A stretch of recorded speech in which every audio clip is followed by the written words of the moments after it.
First question, a DC shunt generator is a self excited, series excited, shunt excited. Shunt generator होता है self excited. In a DC series generator the terminal voltage with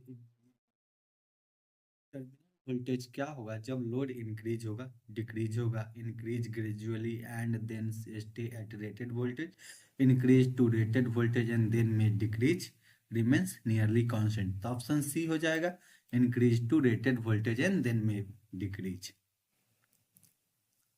a simple method of increasing the voltage of A DC generator. तो हम लोग को voltage generate करने के लिए DC generator simple method क्या है, तो ईवी बराबर होता है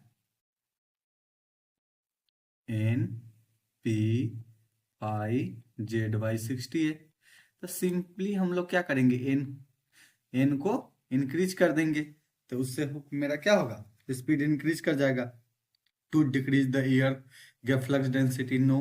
to increase the speed of the rotation, option B right answer है। A shunt generator has a critical field resistance of 200 ohm at a speed of 800 rpm.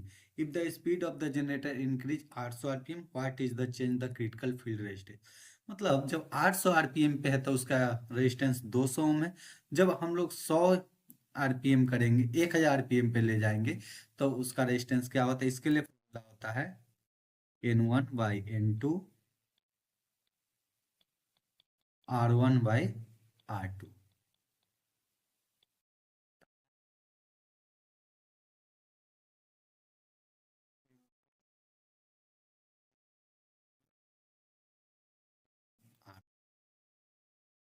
N2 1000 by 800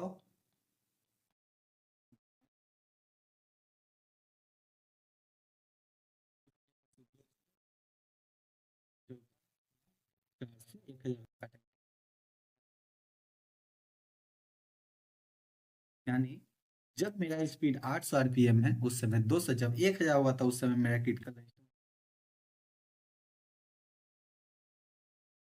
The parts of the armature electrical circuit which take active part in EMF generation.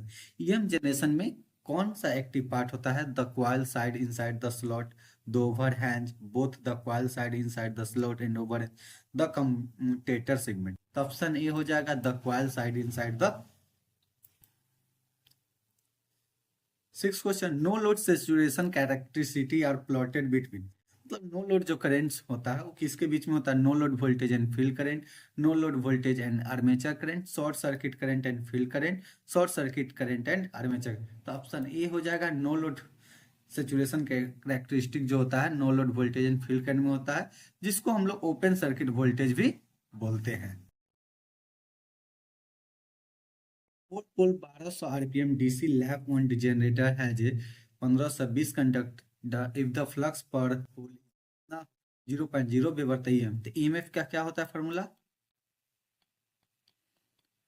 N P 5 Z by 60। यह बहुत important formula होता है। इस पे एक question हमेशा पूछता है, घुमा के पूछे, कभी 5 पूछ देगा, कभी एन पूछ देगा, कभी जेड पूछ देगा, कभी ईएमएफ पूछ देगा, बट एक क्वेश्चन इससे हमेशा पूछ देता है न्यूमेरिकल, और यह सिंपल भी होता है बनाना। तो इसके क्या हो जाएगा, एन कितना है 1200, पी कितना है 4, फाई कितना है 0.01, और मेरा जेड कितना है 1520।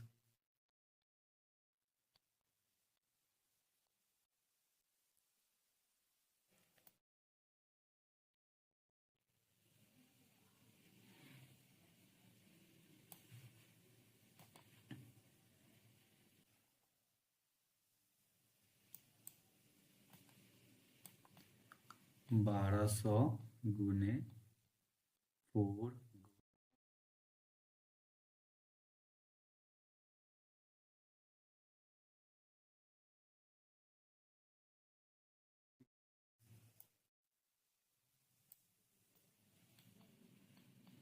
मेन होता है कि ए का वैल्यू क्या होगा, तो लैप पॉइंट रहता है, ए का वैल्यू क्या हो जाएगा 2, ए बराबर क्या हो जाएगा 2, बे नहीं, ए बराबर कितना हो जाएगा 4, वेव में क्या होता है, 2 होता है ऑलवेज।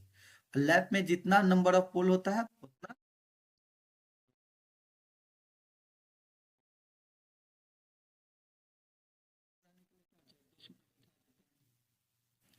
अब 2 शून्य से 2 शून्य, 4×3 = 12,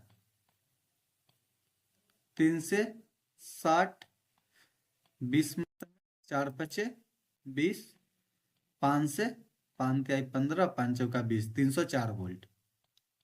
कितना आ जाएगा, 304।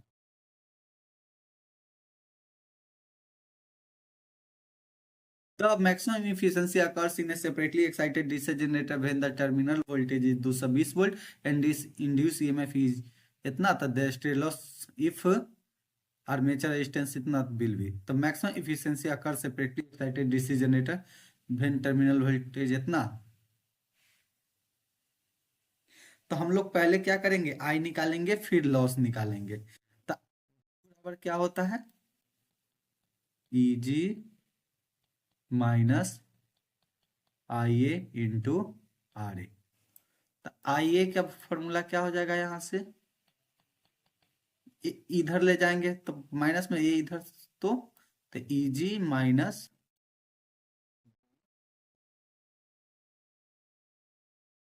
कितना दिया हुआ है, 240 वोल्ट। भी कितना है, 220 वोल्ट। RA कितना दिया हुआ है, 0.2 ओम। तो ये कितना हो जाएगा, 20/0.2। तो दशमलव हटाएंगे 0, 2 से 100।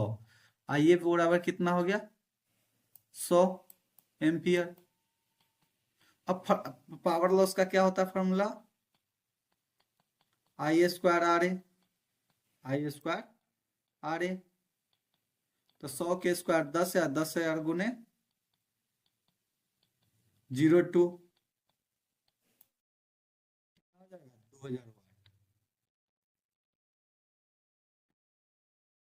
Option number B. To reduce stress loss core of electric machine is generally made of. तो ये सिलिकॉन स्टील का होता है, और एडी करंट के लिए हम लोग लेमिनेशन कर देते हैं। The Bruce contact losses in a DC machine is inversely proportional to the square of the current, directly proportional to the square of the current, inversely proportional to the current, directly proportional to the current। तो option D directly proportional to the current होगा। The maximum allowable voltage between adjacent segment is 10 से 20 volt, 20 से 30 volt, 40 से 50 volt, 30 से 40 volt. Option D 30 से 40 volt होगा। The function of interpole is R nullify reactance voltage, reduce cross magnetization, nullify reactance voltage and reduce cross magnetization। Option C दोनों हो जाएगा। The bruces of a DC machine should be physically placed on the armature in the pole axis, armature in the interpolar axis, commutator in the polar axis, commutator in the interpolar। तो option C हो जाएगा, commutator in the polar axis। The MF produced by interpole is proportional to the field current, armature current, armature voltage D 1/field current। तो ऑप्शन क्या हो जाएगा इसका, B armature current. Interpoles winding is connected in series with the armature, series with the main poles, parallel with the armature, parallel with the main। तो ये हो जाएगा ऑप्शन है सीरीज विद द आर्मेचर, और कंपनसेटिंग वाइंडिंग भी series with the armature होता है। In large machine flat copper strip non edge winding brush riser either of this. तो हम लोग उसको राइजर बोलते हैं। फ्लैट स्ट्रिप को क्या बोलते हैं, राइजर बोलते हैं। Which one of the following generator used for battery charging, compound, shunt, series, टेको जनरेटर। तो ऑप्शन बी शंट जनरेटर होता है battery charge. A 4 volt generator is running 1200 RPM the frequency and time period of the generator. तो हमको क्या होता है, N बराबर क्या जानते हैं, इससे भी क्वेश्चन एक जनरली पूछ देता है हमेशा, 120 एफ बाई पी। तो यहां हमको क्या दे दिया, एन और पी दे दिया, तो एफ निकल जाएगा, एन पी बाई 120। तो कितना 1200 गुने 4 बाई 120, कितना 10 × 40 सर्ज, 40 सर्ज। तो 40 सर्ज किसमें, option B 40 surge. Time period भी क्या हो जाएगा 1/f। तो 1/40 करेंगे तो कितना आ जाएगा 0.025। Armature reaction effect is more in field weakening method, armature resistance control method are same in both method, all option are correct. तो ऑप्शन हो जाएगा ए, फील्ड वीकनिंग मेथड में ज्यादा होता है।